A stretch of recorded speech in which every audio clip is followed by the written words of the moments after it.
Hello, and welcome to a very different episode of Transpotting. I like to call this one Riv Soapbox Corner. So welcome to this episode. It's going to be the first of its kind on Transpotting, where it's a solo episode, it's a mini episode, and it features a specific topic. So I hope you enjoy this. And if not, too bad. You're getting more of them anyway. As you may have noticed, we have yet to have any episodes discussing the current shit show that is the US. And really, that's just because of timing. Part of that is also because we want to make sure we continue to spread the absolute beauty that is trans joy. However, it's really hard to keep that positivity going all the time. And it would be unethical, maybe even dangerous, to not talk about what's going on right now in the US. As of this recording, there have been so many executive orders targeting trans people, whether it's attempting to ban 19-year-olds and younger from any gender-affirming care, including puberty blockers. By the way, minors cannot get surgery with the exception of very rare circumstances. So they're banning something that doesn't already happen, but they're going even further and banning puberty blockers, meaning that federally funded clinics and places that provide that kind of care are not able, or they're being pushed, they're being pressured to no longer provide that care. This means that trans children are being forced to, or hopefully we can block this, but would be forced to go through their childhood knowing who they really are and having to actually live through a change that they never wanted. Now, I transitioned at age 34. And I gotta tell you, I really am thankful for how things went. But at the same time, if I could go back and transition before any of first puberty happens, I would in a heartbeat, because those changes you go through are permanent. You know, it's not permanent. Puberty blockers, they simply delay what's going to happen so you can make your decisions you need to. They don't hurt anything. They delay things so you can make informed decisions about your own body. We've also got executive orders attempting to completely ban birthright citizenship, which makes no fucking sense. Furthermore, they're attempting to criminalize and reinstate the death penalty for anyone who is deemed quote unquote illegal. This is fucking terrifying in so many ways. Moving down the list of bullshit that is attempted to be enforced as executive orders includes, of course, as we've all been freaking out about for the past couple weeks, freezes to gender changes on passports, freezes to gender changes on social security cards, and the absolute disgusting behavior of denying the existence of gender other than male or female. Now, they use the term sex, but both those things are constructs, and both those things are spectrums. And to define someone by their body type, by how they look, by their genitalia, they'll keep screaming basic biology. And all I'm hearing is that you don't know anything about advanced biology, which is closer to the truth. Moving right along, we also have an executive order talking about, quote unquote, keeping men out of women's sports. Now, first of all, make this fucking clear. Trans women are women. They are not men. And this is exactly what the order is targeting. Who it's targeting is trans women. Not to mention, it just ignores the fact that trans men exist. Like, what the fuck? And that non-binary people exist. You can count on one hand the number of trans athletes in the US today. And there's a whole executive order about it. Clearly, we're dominating the field, aren't we? I think one of the hardest things to digest for me, and I'm not surprised, but it is still hard to digest, is that all of these disgusting executive orders have names like protecting children from chemical and surgical mutilation, which is a manipulative title, a misleading title, an inaccurate title, and it's meant for shock value. It's disgusting. Things like restoring America's fighting force by attempting to ban trans people in the military again, just like he did before. Nothing new, but this shit is despicable, and the titles are despicable. Generally speaking, this administration is fascist. It's very clearly fascist. Elon Musk, this billionaire, the richest man in the fucking world, did two very obvious Nazi salutes on stage, and people keep trying to defend what he did as something else.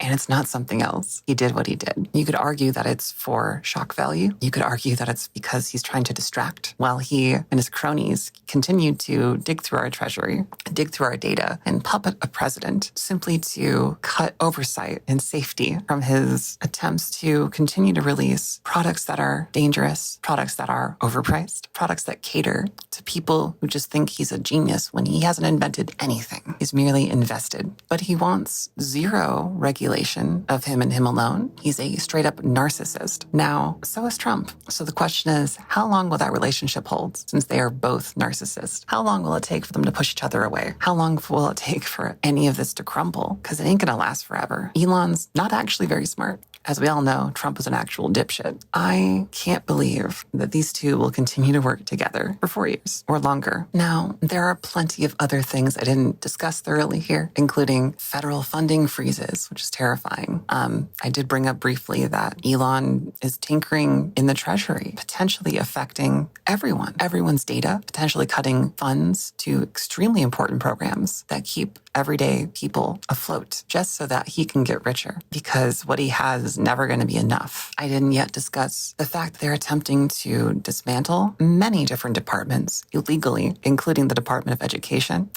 The only reason it makes sense to me is because they want to create a future workforce that is dumb and obedient and easily influenced by propaganda. We've already got a lot of that today, and they're working to increase that number of people. Additionally, this just in, but Hegseth has just ordered a ban on additional enlistment of trans members into the armed forces, as well as ordered the halting of their gender-affirming care. Are you fucking kidding me? These are adults that can make their own decisions, and that shouldn't even be a sentence I have to say. It was never about the children, and it never will be. And we now have the Department of Education saying that it will halt programs supporting trans students or any programs that, quote unquote, fail to recognize the reality of biological sex. So what is it, Elon? Is it that there is no more Department of Education, or that it's actively going to harm trans students? Because it can't be both. These are tactics stripped directly from, you guessed it, Nazi Germany. All of this falls in line with what we know about fascist dictatorships, is that they control education. They control what you can and can't do, all because they want to eliminate certain people from all walks of life and to eliminate knowledge about them. But guess what? For better or worse, we are in an information age, and everything that's being removed from websites, it's being removed from education materials. It's all being tracked.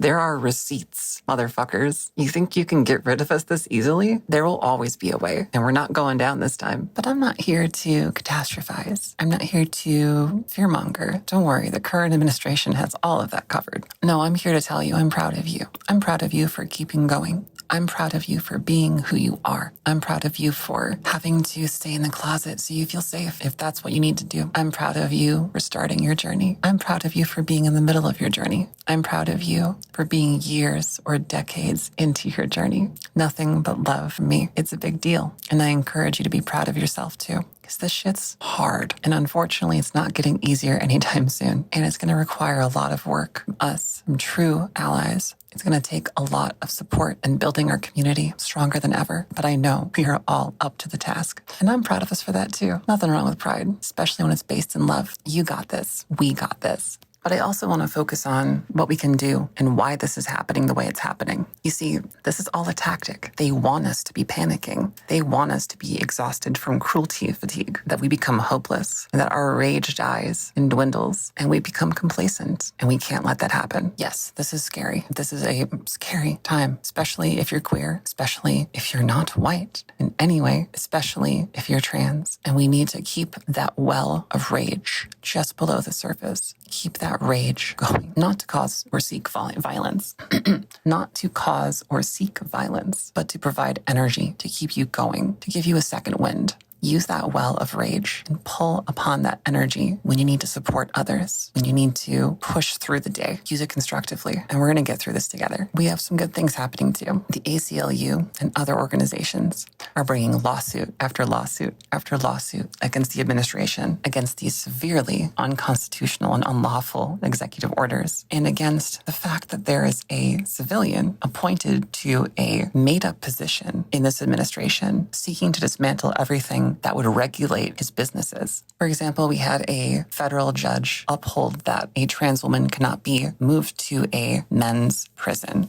It sounds like that shouldn't be a thing, but that was another executive order that was attempted to be enforced. I think the scariest part for me is that there are people who are in organizations that are complying out of fear. They're complying before these things are in effect. They're complying before they need to, because the reality is, Many of these will be struck down as unlawful. Hopefully all of them. The ACLU and numerous states, including Minnesota, Oregon, and Washington, shout out to all three of my home states, bring lawsuits to challenge the orders that impact trans lives. And more good news incoming. A federal judge has, at least temporarily, blocked Trump's executive order to ban gender-affirming care for 19-year-olds and younger. Other victories include federal courts blocking the attempt to end birthright citizenship. Because what the fuck, y'all? We also have the armed forces in writing disobeying Trump's executive order stating that gender-affirming care would not be supported in the armed forces. What a win. Direct defiance. Now, I'm no trans elder. I would never claim to be, and I haven't experienced what they have. But I have listened to some of their words recently, especially Black trans elders. And that is, we've been here before. We've survived this before. It wasn't a walk in the park, but we survived it, and we came out the other side. We will keep existing no matter what. I don't care what inaccurate gender marker you have on your passport or on your ID. We're going to keep existing, even if there are targets on our back sometimes. I think the main difference is, these days, more people than ever support us. And the fact that we're in the public's eye right now is scary, but it also does help us. We have so many more queer allies and so much more queer representation than we ever have in the mainstream media. And as much as I dislike the mainstream media, it is important for influencing others. Now, I know there's been a lot of decisions noodling on, should I stay in the US? Should I go? I have no judgment for anyone that desires to leave the US. And if you're in a red state and you can get out of a red state, I think that might be a good idea right now. For me, I decided I'm going to stay. I'm in a blue state. I'm in a sanctuary city. I'm very privileged. I pass. I'm white. My voice sounds like this. I'm blonde. I have blue eyes. Many things that give me lots of privilege. I appear to be able-bodied. I'm actually not, but I appear to be for the most part. I intend to continue to use this privilege to uplift others, to not be invisible, to be loud, to stay here and support everyone that remains in any way, in every way I can. And if you have the ability to, you have the courage to. Not that I'm saying leaving isn't courageous. It is. Existing is courageous. I usually don't like that phrase, but I think right now it's true. If you have the ability to stay and take care of others and keep making your voice heard and other voices heard, stay here with me. Continue the good work. Continue building this community and protecting it. Continue to fight for rights, for love, for protection, and I'll be right here with you. Thank you for listening to my little soapbox. I hope it lit a fire or helped keep it burning. Never give up. I expect to see all of you here when all of this is done. This has been Riv's Soapbox Corner. Have a good one.